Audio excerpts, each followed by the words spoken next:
జాతీయ అంతర్జాతీయంగా ప్రస్తుత పరిణామాలు దేశంలో అనుసరించాల్సిన వ్యూహంపై కాంగ్రెస్ వర్కింగ్ కమిటీ సమావేశం చర్చించింది. 3 గంటల పాటు పలు అంశాలపై చర్చించారు.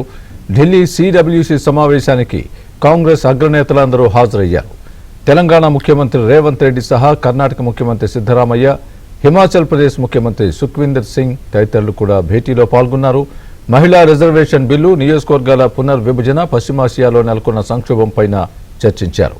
అదేవిధంగా 3 రోజుల ప్రత్యేక పార్లమెంట్ సమావేశాల్లో అనుసరించాల్సిన వ్యూహాలపై కూడా చర్చించారు.